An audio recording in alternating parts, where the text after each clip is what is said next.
School counselor stays late for troubled teens, unaware one would become judge and clear her son's record. Margaret Winters had made this her ritual for 15 years now, remaining in her cramped office long after the hallways of Roosevelt High fell silent, waiting for those who needed someone most, but asked for help least. Outside her window, autumn leaves spiraled to the ground as afternoon light faded into evening shadows. The knock at her door was so faint she almost missed it. "Come in," she called, setting down the case file she'd been reviewing. The door creaked open slowly, revealing a tall, lanky teenager with dark circles under wary eyes, Jaden Harris, 16 years old. 3 suspensions this semester alone. Margaret recognized the defensive hunch of his shoulders, the way his gaze darted around her office, cataloging exits. "Ms. Garrison said I had to come see you." His voice carried the practiced indifference of someone who'd learned early that caring too much only led to disappointment. Margaret gestured to the worn leather chair across from her desk. "Have a seat, Jaden. And just so we're clear, nobody has to come see me. My door's open for those who want to talk." A muscle twitched in his jaw as he reluctantly lowered himself into the chair, his body language radiating distrust. "I don't need to talk to anyone." "That's fine too." Margaret smiled, ignoring the dull ache in her lower back that came from too many hours in her office chair. "We can just sit." The silence stretched between them, broken only by the soft ticking of the wall clock and distant sounds of the janitor's cart rolling down the hallway. Margaret had learned long ago that silence was often the most effective counseling tool with teenagers. The need to fill empty space was almost primal. After 3 minutes, she'd counted, Jaden shifted in his seat. "They're going to expel me this time, aren't they?" The question emerged softer than she expected, vulnerability bleeding through the cracks in his armor. "That depends." She leaned forward slightly. "What happened in chemistry class today wasn't just about a failed test." His eyes flashed. "Mr. Pearson embarrassed me in front of everyone. Read my grade out loud. Said maybe I should focus less on thugging and more on studying." His fingers curled into fists on his lap. "I didn't flip the desk to be dramatic. Everything went red." Margaret nodded, making a mental note to have a serious conversation with Pearson about his teaching methods. "Anger is like that sometimes. It hijacks our brain before we can think. Doesn't matter why I did it. Just matters that I did." Jaden's voice flattened. "One more mark on my record. One more reason nobody's ever gonna see me as anything but trouble." The weight of his words hung in the air, familiar and heartbreaking. Through her office window, Margaret caught sight of her own reflection, the silver threading through her dark hair, the fine lines around her eyes deepening with each passing year. Behind her reflection, the parking lot was nearly empty now. Only her 10-year-old Honda remained, alongside the principal's SUV and a few scattered vehicles. She should have been home an hour ago. Her 17-year-old son, Tyler, would be wondering where she was. Again, the irony wasn't lost on her, spending evenings helping other people's children while her own waited at home, increasingly distant, increasingly troubled. "Jaden," she said finally, "what if I told you there might be another option besides expulsion?" His eyes narrowed with suspicion, but she caught the flicker of hope before he could mask it. "I've been piloting a restorative justice program with Principal Whitaker. Instead of suspension or expulsion, students can participate in community service and a reflection process." She reached for a folder in her desk drawer. "It would mean staying after school 3 days a week for the next 2 months. "Staying after school? Like detention?" "Not exactly. You'd be helping rebuild the community garden behind the science wing. And meeting with me twice a week to talk about managing anger and setting goals." He snorted. "So I trade expulsion for manual labor and therapy? You trade expulsion for a chance to prove to yourself, not anyone else, just yourself, that one bad moment doesn't define you." Margaret held his gaze steadily. "The choice is yours. Take the weekend to think about it." Jaden stood, hoisting his backpack over one shoulder. For a moment, he looked younger than his 16 years. "My mom works nights. My little sisters would be alone if I got expelled." Margaret recognized the real fear beneath his words. "All the more reason to consider the alternative?" At the door, he paused. "Why are you still here anyway? It's almost 6. The question caught her off guard. "I suppose some students find it easier to talk when the building is quiet." "No, I mean, why do you care? Nobody pays you extra to stay late." The simplicity of his question made her throat tighten. "Because everyone deserves at least one person who doesn't give up on them." Something shifted in his expression. Too brief to name, but she'd seen it. A hairline crack in the wall. After Jaden left, Margaret gathered her things, her movements slow with fatigue. Her phone showed 3 missed calls from home. With a sigh, she dialed as she walked to her car. Tyler answered on the 4th ring. "Where are you?" No greeting, just accusation thinly veiled as a question. "I'm sorry, honey. I had a student emergency. I'm heading home now." The cold night air bit at her cheeks as she crossed the parking lot. "Whatever." Dad called. "He's not coming this weekend after all." The familiar disappointment settled in her chest. 4 years since the divorce, and Jeffrey still canceled plans with their son at the last minute. "Tyler, I'm sorry. It's fine. I made pasta. There's some left if you want it." The call ended before she could respond.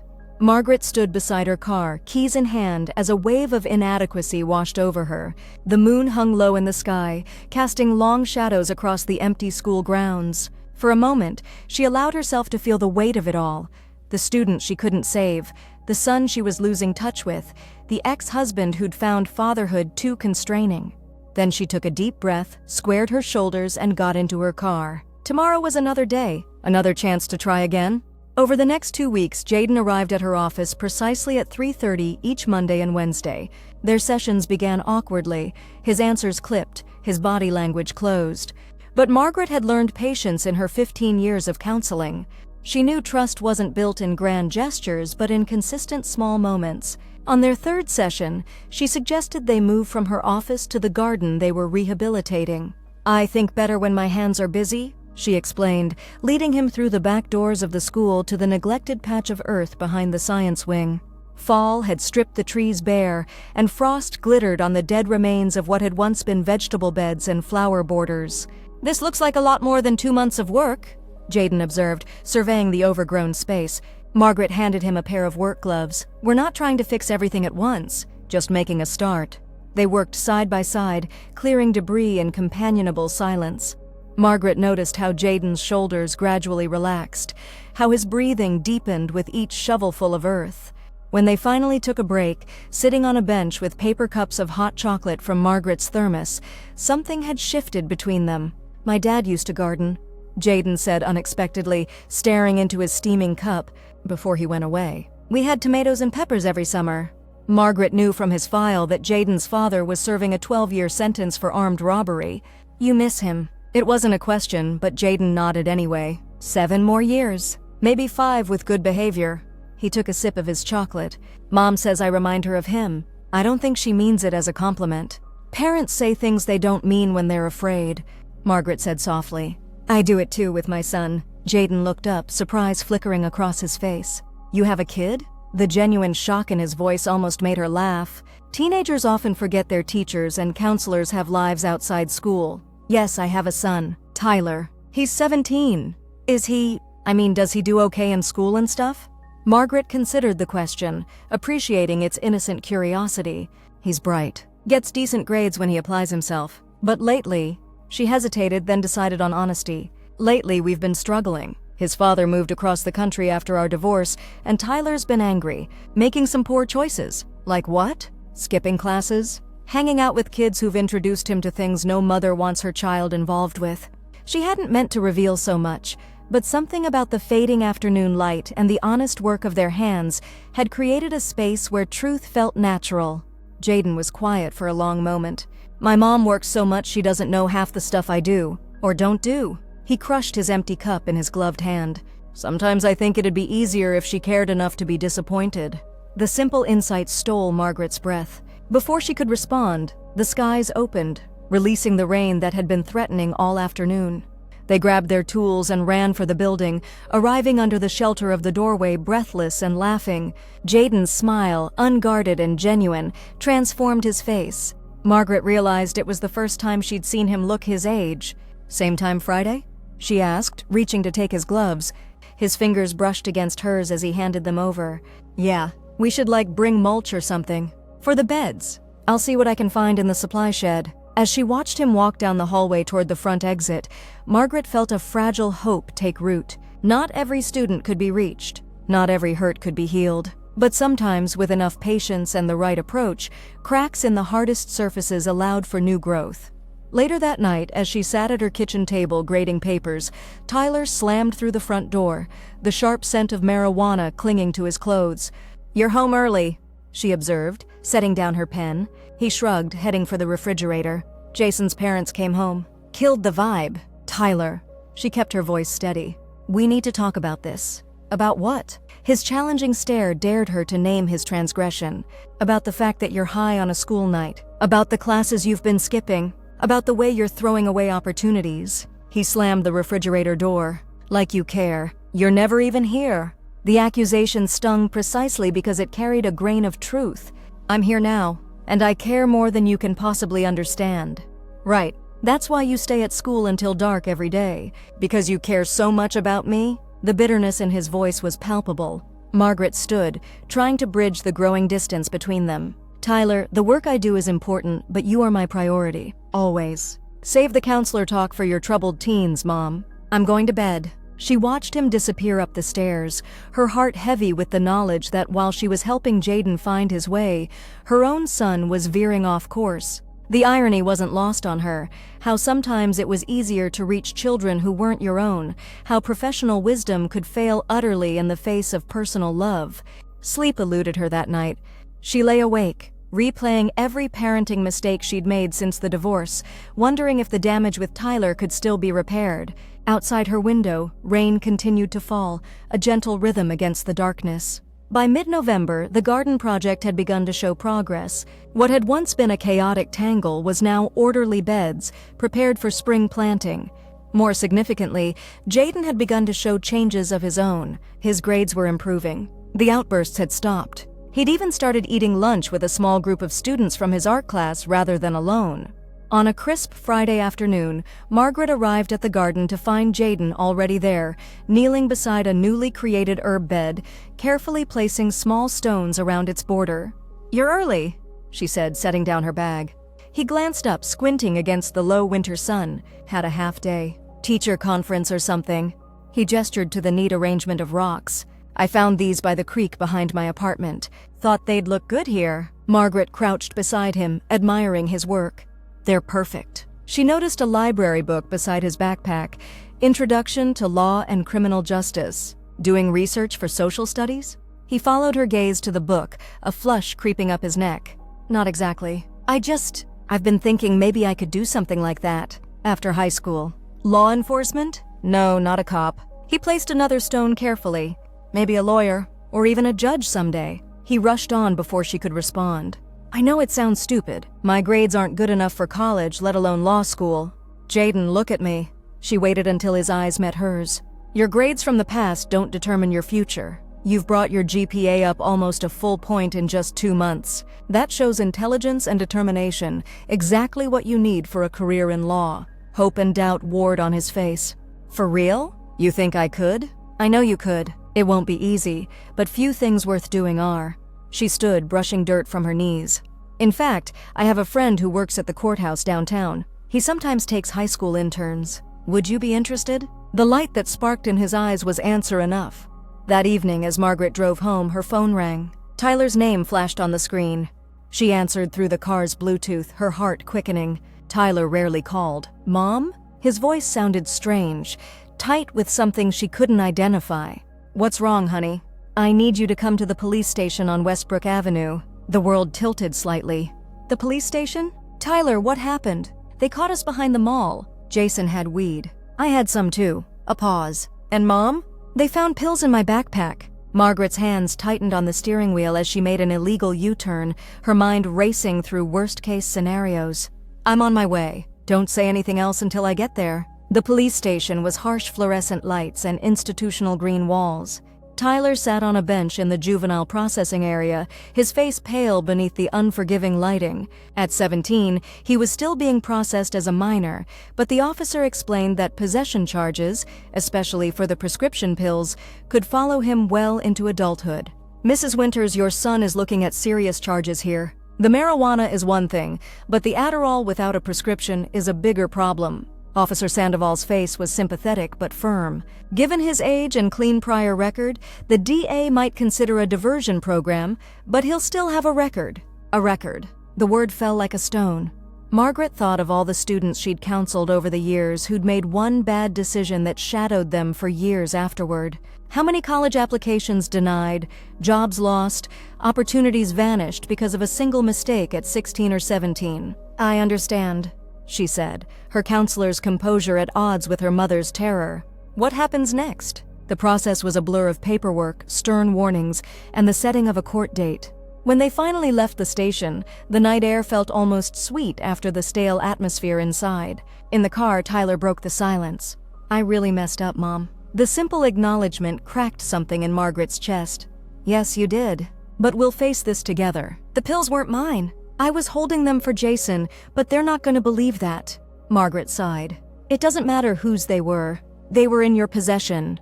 She glanced at her son's profile, so like his father's. "Tyler, I need to understand what's been happening with you, and I need the truth." Under the passing streetlights, she watched her son's shoulders slump.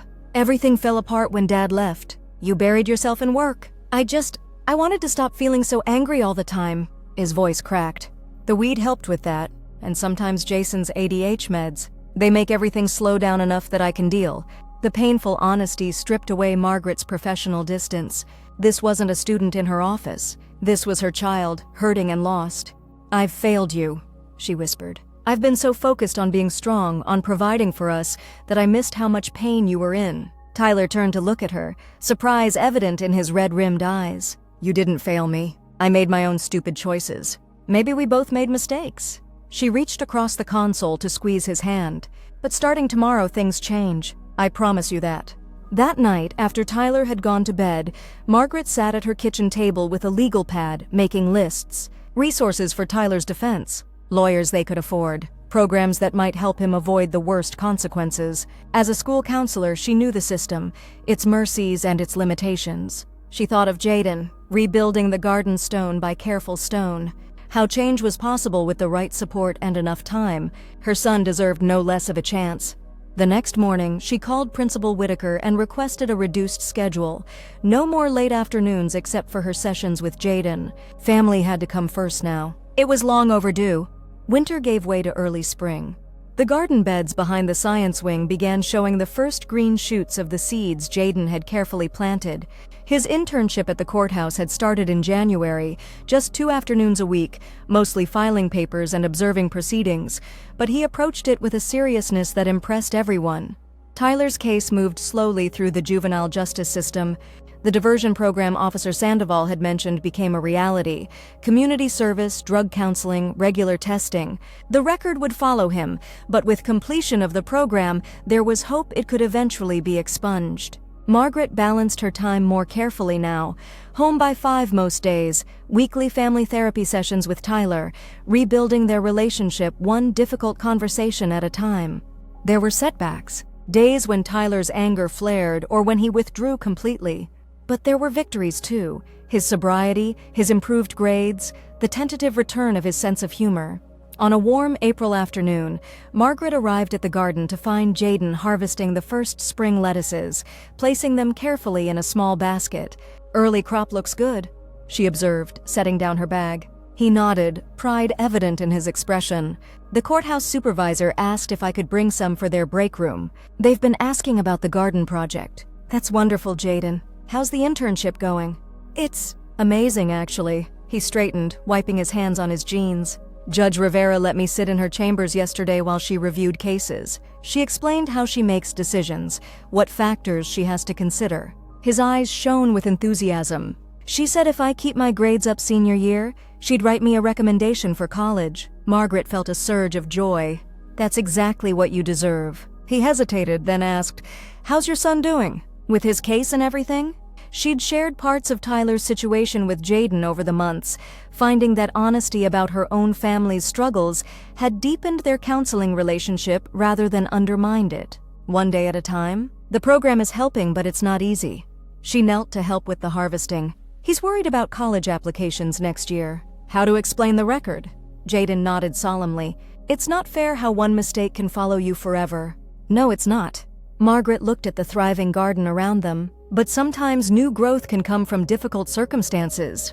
Later that evening, she arrived home to find Tyler at the kitchen table, textbooks spread around him, his face set in concentration. The sight, once commonplace, now precious, made her pause in the doorway. "Calculus?" she asked, setting down her things. He glanced up. "Chemistry. I've got a test tomorrow." She hung her coat and joined him at the table. "Need any help?" "I'm okay, but maybe you could just sit with me for a while." The simple request warmed her heart.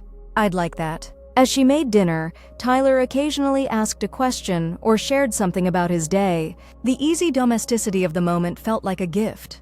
They were finding their way back to each other, step by tentative step. Over pasta, Tyler said, "I saw Dad called you today." Margaret nodded. "He wants to come visit this summer. See how you're doing." Tyler pushed pasta around his plate. "What did you tell him?" "That it's up to you. You're old enough to decide if you want to see him." He considered this. "Maybe. If he's actually going to show up this time." He took a breath. "Mom, I've been thinking about something." "What is it?" "That kid you've been counseling, the one working on the garden. You said he's interning at the courthouse?" "Jaden, yes. He's really thriving there." Tyler set down his fork. "Do you think, would it be weird if I helped with the garden too? Like for some of my community service hours?" Margaret's heart skipped. "You want to work on the school garden?" He shrugged, feigning casualness. "I need the hours anyway. And it sounds better than picking up trash by the highway." "I think that could be arranged." She kept her tone light, though emotion threatened to overwhelm her. "Jaden could use help with the summer vegetables we're planning." "Cool. Whatever." But the small smile playing at the corner of his mouth told her everything she needed to know. That night, as she prepared for bed, Margaret felt something she hadn't experienced in months: genuine hope for her son, for Jaden, for herself. The path forward wasn't clear or easy, but at least they were all moving in the right direction. The years passed in the way they always do, both slowly and all at once. Margaret continued her counseling work at Roosevelt High, though she maintained stricter boundaries around her time. The garden behind the science wing became a school highlight, eventually expanding into a program that supplied fresh produce to the cafeteria and local food banks. Jaden graduated with honors, his turnaround so complete that Principal Whitaker asked him to speak at commencement. Margaret sat in the audience, eyes damp with pride, as he spoke about second chances and the power of having someone believe in you before you believed in yourself. He went on to State University with a partial scholarship, working part-time at the courthouse to cover remaining expenses.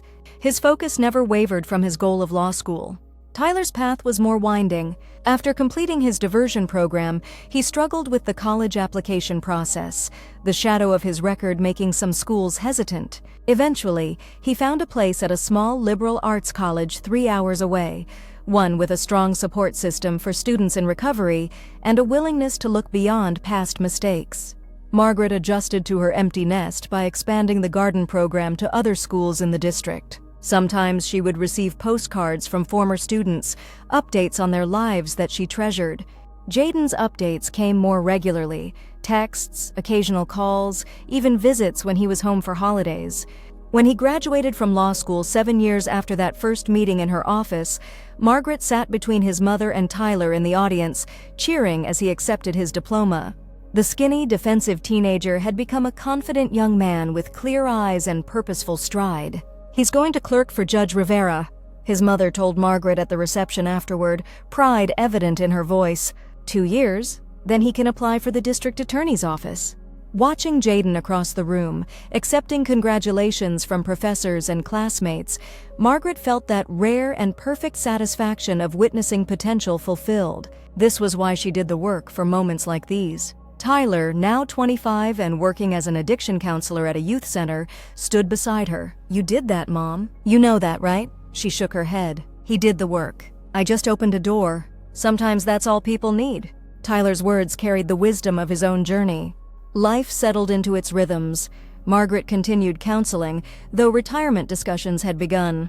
Tyler thrived in his work with troubled youth, his own past struggles giving him insight and credibility. And Jaden, now James to most people in his professional life, built his career methodically, earning respect in legal circles for his thorough preparation and compassionate approach to justice. Then came the phone call that changed everything on a rainy Tuesday 10 years after that first meeting in her office. "Mrs. Winters? This is James Harris. Jaden." His voice, deeper now but still recognizable, came through her cell phone as she was leaving school. "Jaden!" What a wonderful surprise. "How are you?" "I'm good." Great, actually. I've been appointed as a juvenile court judge, youngest in the district's history. Oh my goodness. Jaden, that's incredible. I'm so proud of you. She could hear the smile in his voice.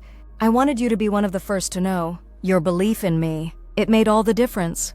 They chatted briefly about the appointment, his plans for his new role, her approaching retirement. As the conversation wound down, his tone changed slightly. Mrs. Winters, there's actually another reason I called. It's about Tyler. Margaret's heart stuttered. Is something wrong? No, nothing like that. But I came across his case file during a record review. His juvenile record from the possession charges? It was never properly processed for expungement after he completed the diversion program. What does that mean? It means his record is still active in the system. It could still come up in background checks, affect employment opportunities. Margaret sank onto a bench outside the school building.